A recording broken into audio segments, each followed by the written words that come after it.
The Peter Schiff Show. We had a very significant day in the currency and gold markets yesterday. In fact, I almost recorded the podcast yesterday, but maybe it's even better today because we had some good follow-through today, and it really buttresses the point that I want to make. And what happened was we got some economic news that was released yesterday that would have been considered bullish for the dollar and bearish for gold by most of the people, or pretty much all of the people, probably other than me, who trade currencies and who trade gold. But the fact that gold did not sell off or the dollar did not rally was very significant.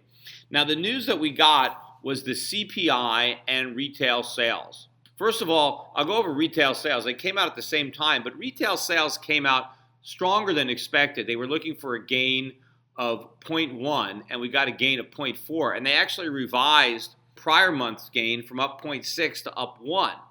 Now, a lot of the gain in retail sales, though, has to do with the fact that prices are higher, right? Because retail sales are not adjusted for inflation. So if prices are going up, that means retail sales may be going up, particularly if, like, you look at things for like gasoline, right? Gas prices, people buy about the same amount of gas, whether the price goes up or not. And so if gas prices go up, then that is going to contribute to higher retail sales. But it's not just the price of gas that's going up. The price of everything is going up. The CPI came out at the same time as retail sales, and that, I think, is the bigger number. We got a 0.6% rise in consumer prices. That's versus the 0.3% that had been expected. And even the core, right, if you take out food and energy, we were up 0.3 there versus an estimate of 0.2. Year over year, CPI is now up 2.5%. Now, that's the official number. Obviously, prices are going up a lot faster than that, but according to the government, they're going up at 2.5%.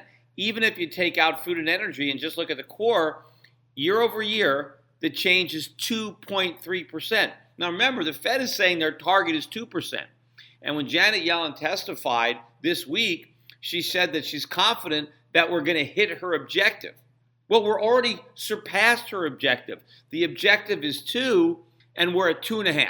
And if you just look at the core, we're at 2.3. And of course, if you take that 0.6% gain from January, what if we have 0.6% every year from now till the end of the year?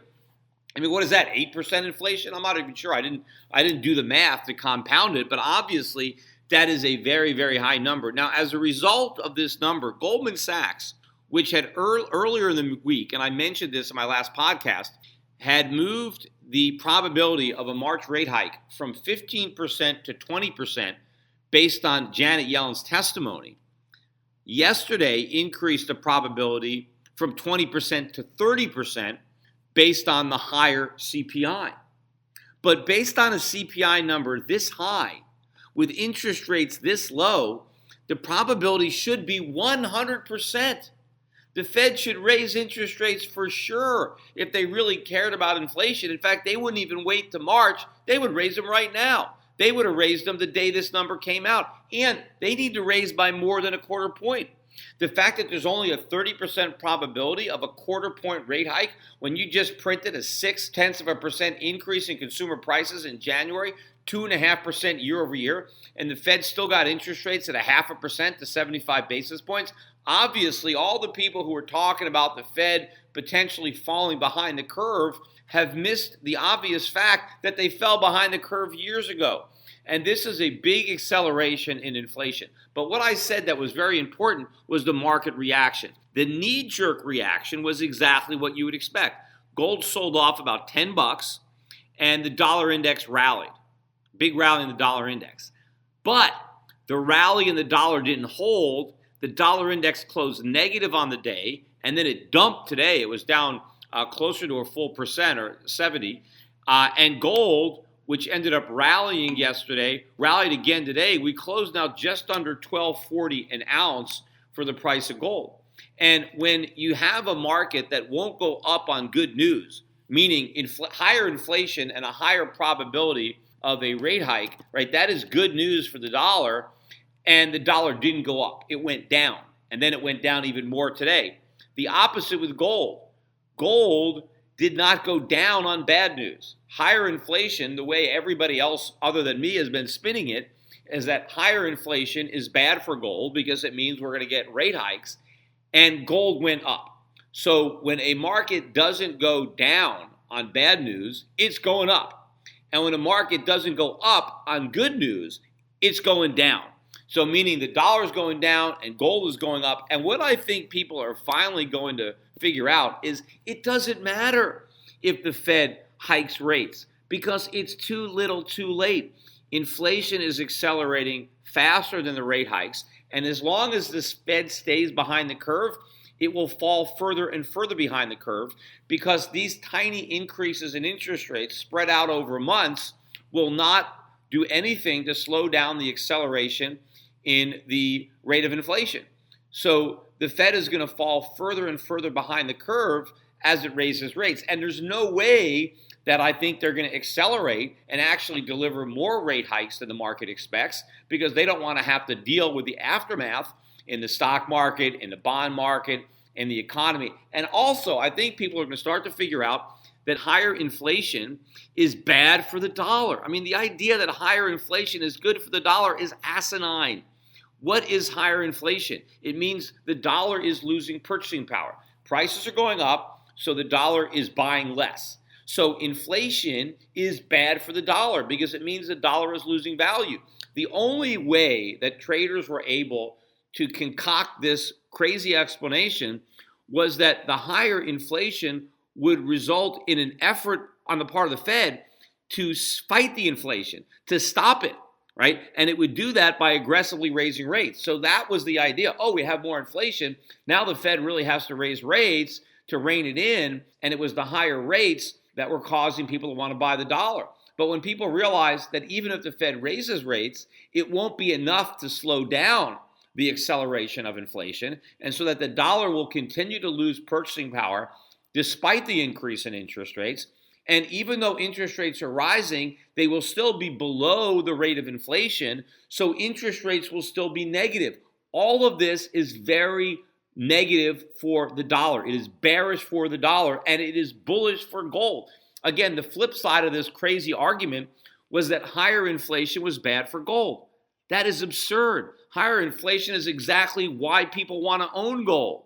Now, if you believe that Janet Yellen is going to channel Paul Volcker and go medieval on the markets, right, jack interest rates way up and fight inflation, well, then you can make an argument that it could be bearish for gold. But there isn't a snowball's chance in hell that that's what she's going to do.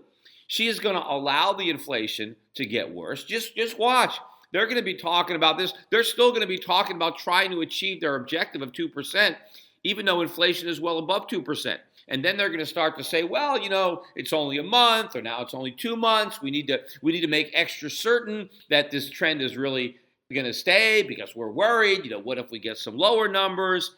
And then they're going to start talking about, well, we were below 2% for so long. We can be above 2% for a while just to balance it out. I mean, how high is it going to go? 4, 5, 6, 7 before the Fed actually has to acknowledge that they've got a problem. They're still in denial, but this is just early. What's happening in the markets now. And I think that these trends now, up in gold, down in the dollar, are just going to accelerate. And it doesn't matter whether or not the Fed raises rates in March or not, right? Because the probability of a hike went up and the dollar went down and gold went up anyway. So even if the Fed hikes, it's not going to matter. And of course, what if they don't hike, right? What if they don't raise rates? And I think what's really going to happen, I've been saying this all along, is this recovery, this phony recovery is going to end, right? And we're going to be back in an official recession. The unemployment rate is going to move up. It's not going to stay down at this low level. People are going to try to re-enter the labor force. There aren't going to be jobs there. Unemployment's going to go up. Layoffs are coming. And what is the Fed going to do? Is the Fed going to jack up rates in the face of a weakening economy and rising unemployment? Not a chance. They have to decide, right? They have to pick which battle they're going to fight. And what is the politically popular battle to fight? Unemployment. right? A weakening economy. You're not going to say, we don't care about unemployment. We don't care about the economy. We're just going to raise rates because inflation is too high. They're never going to say that, especially since the Fed believes that there's a trade-off. They believe in the Phillips curve. They actually think that allowing there to be more inflation is going to help the job market. They think it's going to help the economy. As far as they're concerned, inflation is the goose that lays the golden eggs. So why do they want to kill it, right? They don't understand the real dynamics, or to the extent that they do, the last thing they're going to do is level with the American public, and especially with the Trump administration and the Republican Congress. I mean, they're not going to want to take the punch bowl away from the Republicans when they kept it, filled to the brim under the Democrats. I mean, imagine what the reaction would be if Janet Yellen tried to raise rates into a weakening economy, into a rising interest rate. I mean, that would enable the Republicans or Trump to blame the Fed for the problem. Say, this is all political. You would never be doing this if it was a Democrat, if it was Hillary Clinton, or if Barack Obama was still there. I mean, you provided all this stimulus, and now what? Just because I'm here, you're trying to, put the blame on me by raising rates. So there's no reason to think that the Fed would respond to the higher interest rates by raising rates aggressively. But if they did, if the Fed did raise rates aggressively, we would be in a massive recession. The stock market would crash. The bond market would crash. The real estate market would crash. We would be in another financial crisis. And then what is the Fed going to do? Nothing. I mean, they're just going to let everybody collapse. There's going to be no bailouts the next time we have a financial crisis. There's going to be no stimulus. Does anybody believe that? No. So even if they raise rates, they're going to have to take it all back because now they're going to be in another financial crisis. Meanwhile, we continue to see surging gold stocks. Nobody is talking about it. I said this on my last podcast. It's not climbing a wall of worry. It's climbing a wall of obscurity. Nobody has even noticed that gold stocks are climbing this wall, which is fantastic. I mean, we don't even have any big updates. I mean, we just go up. Although some of the stocks had good earnings today. Barrick Gold was up about 6% today. So was Goldcorp up about 6%. So a couple of gold stocks had better than expected earnings. So they were up a lot more than the group. But in general, just even if you look at the GDX, eked out another 1% gain today. The GDXJ 1.5%. Again, these up every day. Yet all the reports are about the Dow. The Dow actually managed to gain again today, 8 points. So I guess it's another record close, although the transports. Although actually they were only down about 80. They rallied near the close. They were down 100 most of the day. I think there was a bad earnings report out of one of the car rental companies, which were down quite a bit. They were down about 100 points, which, that's going to get worse because there's this auto bubble. There is going to be a collapse in used car prices, and that's a big problem for these rental car companies that have a lot of cars that they need to sell.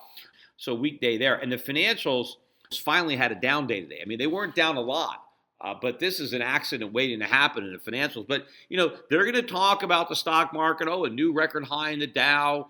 They're not going to talk about what's going on in the gold stocks, and they're not going to talk about what's going on in emerging markets. I mean, there are emerging market stocks that I own that are up 20, 30, 40% this year. They're not even gold stocks, right? They're just stocks in emerging markets. That is what's going on right now outside the United States. And these stocks are coming from ridiculously low prices. So even though they're up a lot, even though they're up so much more than the U.S. stock market, I think they still have a lot more upside to go because they're still cheap. I mean, we're just starting bull markets in some of these emerging markets. We are ending a bull market in the United States. So the upside potential is minimal in the U.S. relative to the downside risk.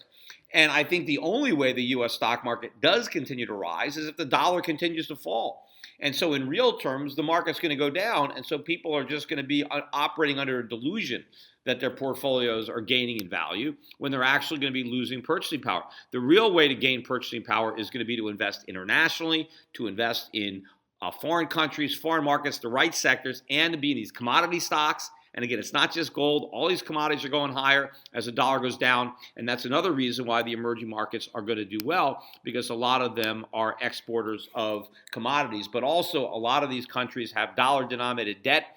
And as the U.S. dollar falls, that is a huge relief. It reduces the burden of servicing and repaying these debts. So these bull markets are starting. They're starting in obscurity. Nobody's paying attention. They're all paying attention to the bull market that's dying, and they're not paying attention to the new ones that are being born. Also, want to talk a little bit about the second day of Janet Yellen's testimony, this time before the House. And a couple of very interesting conversations took place. One of them had to do with labor force participation. Finally, somebody called her out on this. I mean, she was out there saying, well, the labor force participation rate is down because of the retirement of the baby boom. We have an older population. And so that's why labor force participation is down. And I've been saying for years, when she was saying this and when Bernanke was saying this, that they were full of it. Because I know that the one demographic group where labor force participation is rising is over 55. It's the older people, people in their 70s and 80s, who are working like never before. They're broke. They can't afford to retire. The decline in labor force participation is happening with people in their 20s and 30s. So that's not because of retirement. These people aren't retiring. They never even got started. They never even got their first job. So Janet Yellen tried this BS, and this congressman called her out on it and said exactly what I said, only not as strong. He said, wait a minute, it's the older people that are working more than ever. So what you're saying isn't true. And he pointed to some study, some academic study that just came out of, I guess, some college. Maybe it was Harvard. I forget where it was, or maybe it was from a newspaper. But hey, I didn't even need to do an academic study. I've been saying this for years. You didn't need to wait for that study. I mean, maybe he's listened to the Peter Schiff show over the years and knows about it that way.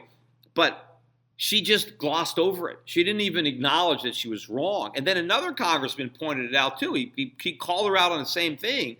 And she didn't even go back and correct herself. She still sticks to her script that the fall in the labor force participation rate is due to the baby boom retiring, even though they're not retiring, even though they're working in the highest percentages ever. It's young people. And then she was even more clueless when she was talking about household formation and the real estate market and why young people are not forming households. And she mentioned that this was, a problem, that young people were living with their parents and they weren't going out and forming households. They weren't buying their own house. And she said that this was happening despite the fact that unemployment is very low and job growth is very high. And so she didn't have an explanation because she was asked, why is this happening? And she was like, well, we don't know. And it's curious because it's happening even though we have such low unemployment and all this job growth. Well, she is completely clueless. The reason that the job growth and the low unemployment are not helping people move out from their parents' basements is because the jobs stink. These are low-paying jobs. These are part-time jobs. She just doesn't get that. She's scratching her head trying to figure out why all these kids are still living with their parents because there's all these jobs. Does she not realize what these jobs pay? Does she not realize how many hours people actually get to work? And also, a lot of these young kids are buried under a mountain of student debt. Whose fault is that? Government encouraged them to take on all this debt. The Fed made it easy by keeping rates low. And so that's another reason that young people can't move out of the house, because even if they have a job, they're spending all their money repaying their loans. And with what's left over, they can't afford the increase in the cost of rent, which maybe Janet Yellen is oblivious to too, because the CPI just focuses on owner's equivalent rent, which is some completely nonsense number that means nothing, because you can't actually pay owner's equivalent rent. The actual rents are going up, but the Fed doesn't acknowledge that because of the way it keeps track of the statistics. But I thought it was very interesting that she has no idea why this is happening, because she's clueless.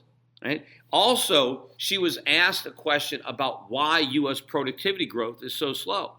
And again, she didn't know. Of course she doesn't know. I mean, it's partially her fault. In fact, the Fed is one of the main reasons why productivity is growing so slowly. But the Fed acknowledges it, but they're clueless as to why it happens. And of course, some of these congressmen were trying to say, well, couldn't it be that one of the reasons that productivity growth is so low is because of all these regulations? And she didn't really want to acknowledge that, but then later she said, well, she is concerned about the cost of regulations and she would try to help work to reduce that.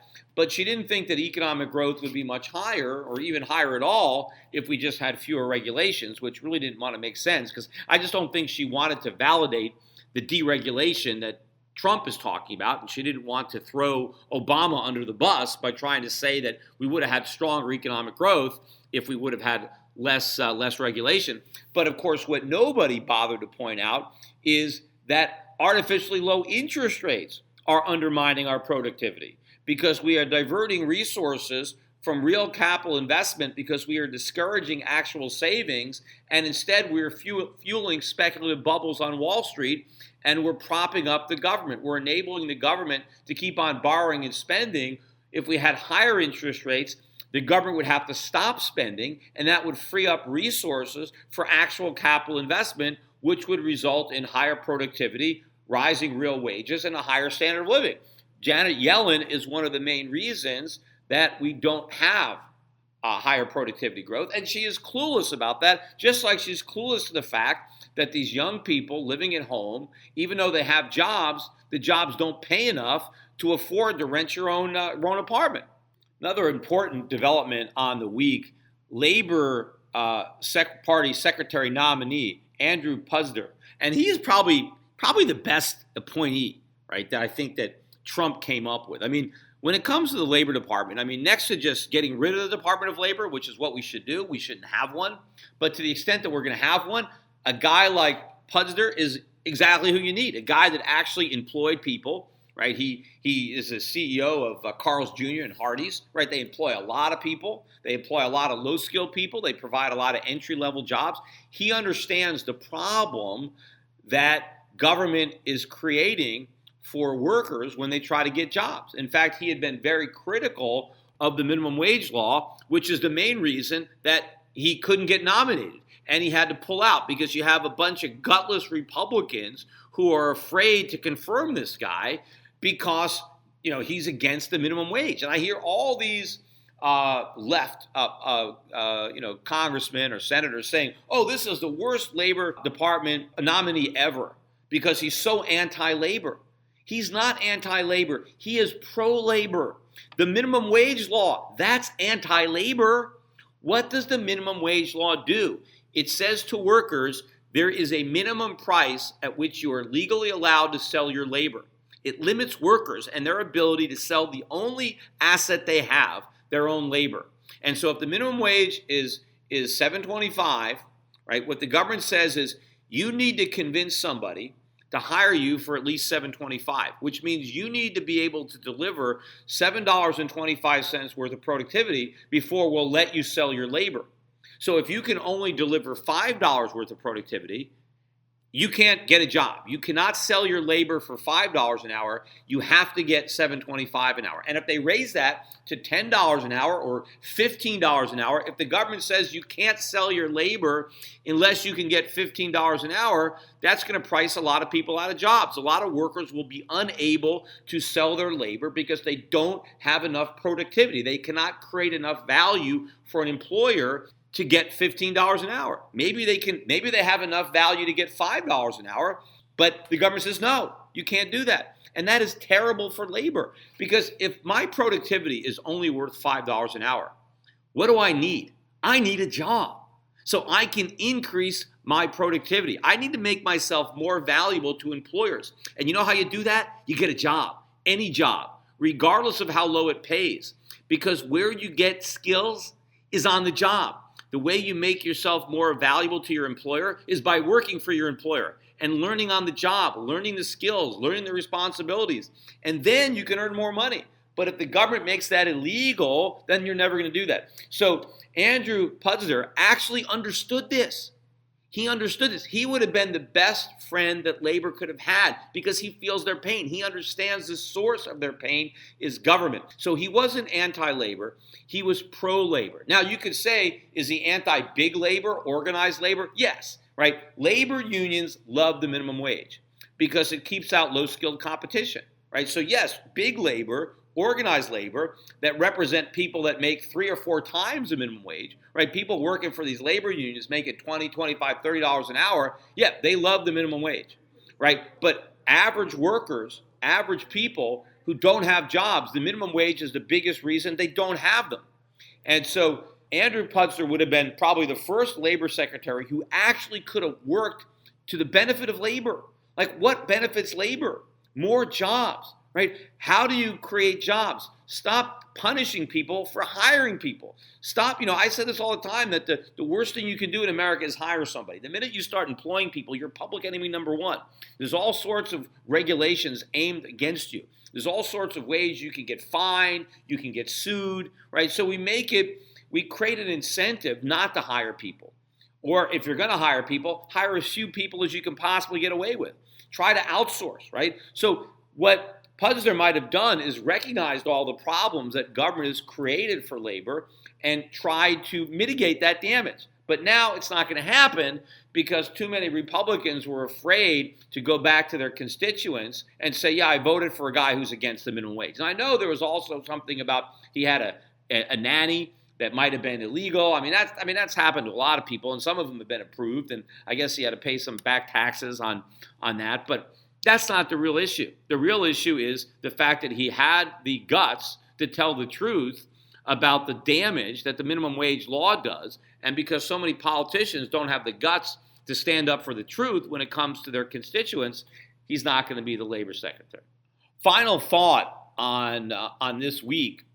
The IRS, following Donald Trump's, executive order to kind of minimize the burden of the Affordable Care Act, otherwise known as Obamacare, the IRS says now that they're not going to be requiring people who fill out their tax returns to fill out the question as to whether or not they have insurance, and if they don't, to pay the penalty. So basically, the penalty tax, whatever you want to call it, is not going to be enforced. So now you have an even greater incentive not to buy health insurance. Because remember, I said this from the beginning, that for most young people, paying the penalty tax was cheaper than buying the insurance, which is the only reason the Supreme Court held it constitutional. They said, hey, the tax is so low that it's not really forcing anybody to do anything, because you would just pay the tax or the penalty instead of buying insurance. Because what's the point of buying insurance if you're healthy? Now that insurance companies can't discriminate based on pre-existing conditions, you'd be an idiot if you're young if you went out and bought insurance, because you're probably not going to get sick. And if you do get sick, well, it doesn't matter, because you can go get your insurance after the fact, because they can't discriminate against you for a pre-existing condition. Just like nobody would buy auto insurance if they said auto companies have to give you insurance regardless of whether or not, for accidents that have already taken place. If I can call up and say, hey, my car was just in a wreck, I'd like to buy your insurance policy. Why would I buy in advance? Same thing with my fire insurance. If insurance companies, casualty companies couldn't discriminate based on a pre-existing condition, well, then the fact that my house already burnt down couldn't prevent me from buying fire insurance. So why buy it in advance? What's the odds of my house burning down? It's probably not going to burn down. So why waste my money paying all that premium when I could just go and buy the policy after the fact? Well, of course, if you could do that, nobody would buy fire insurance, and so there wouldn't be any fire insurance companies. The reason that health insurance companies can exist is because a bunch of healthy people pay premiums and they don't need the money because they don't get sick. That's the only reason that the sick can get paid, is because the healthy people pay in and don't draw out. But, what Obamacare does is it says, hey, if you're healthy, don't pay in. Now they tried to convince you to pay in with a penalty, but the penalty was too low, and now the penalty is zero. And so what this is obviously going to do is accelerate the demise of Obamacare, because now as more healthy people decide not to buy the insurance, because now there's no penalty at all, now fewer people are going to buy insurance, and they're all going to be sick. And so now the cost of insurance is going to rise even faster now than it was before. And that's going to cause even more people not to want to buy it. And it's going to spiral out of control, and everything is just going to get a lot worse. And of course, the insurance companies, they can be driven into bankruptcy if this happens. I know they have been making money before from Obamacare, but ultimately they're going to fail if this continues. But of course, Trump, they're talking about we're going to repeal and replace Obamacare. It's the replacement part that I think is the problem. Because if they had simply been talking about repealing it, they could repeal it. But they can't replace it because now people expect something for nothing. Nobody expected to replace it with the free market. The Republicans and Donald Trump have got people to expect that the replacement will be better in that it will provide even more free health care for even less money. And that's impossible. So because they can't replace it, they may never repeal it, but they just knocked the legs out from under it. So this whole thing is going to collapse even quicker than it would have had the IRS not come out with this ruling. Today's financial advisors behave like pro wrestling TV commentators. They scream that the recovery is strong, debt is manageable, inflation is low, and that the Federal Reserve has everything under control. They may be oblivious, but the danger is real. Looking beyond the media hype can open a world of broader investing ideas. Euro Pacific Capital is a registered investment advisor that offers stock-focused wealth management services that closely follow the strategy of our founder and CEO, Peter Schiff. We concentrate on those countries that are more closely in tune with Peter's vision of how capitalism is supposed to work. And these investments are not hard to find, provided you know where to look. Isn't it time you change the channel and let Euro Pacific put a little reality back into your portfolio? If you live in the United States and have $25,000 or more to invest, call 800-727-7922. That's 800-727-7922. Non-U.S. residents access similar strategies through Euro Pacific Bank at europacbank.com. Euro Pacific Capital and Euro Pacific Bank are affiliated companies. Hi, this is Peter Schiff, and long before foreign governments were buying gold, I urged my clients to put 5 to 10% of their portfolios into physical precious metals. Despite gold's massive rise over the last decade, I still think that a 5 to 10% allocation to gold and silver is a smart investment decision. But buyers have to beware. Big TV gold dealers push all sorts of coins that are poor investments. Bait and switch deals, price protection guarantees, leveraged gold accounts. These are just a few of the sleazy tactics used to swindle inexperienced gold buyers. My gold company is different. We never offer a coin or bar unless I consider it to be a good investment. I want my customers to be educated. That's why I'm offering you a free research report exposing the biggest scams and ripoffs in the industry. Download my report, Classic Gold Scams and How to Avoid Getting Ripped Off, for free at goldscams.com. This report tells you everything you need to know about how to avoid losing thousands of dollars with scam gold dealers. It even tells you how to tell if a salesman is lying to you on the phone. This is a must-read for anyone considering a gold or silver investment. Download this free report today at goldscams.com. That's goldscams.com.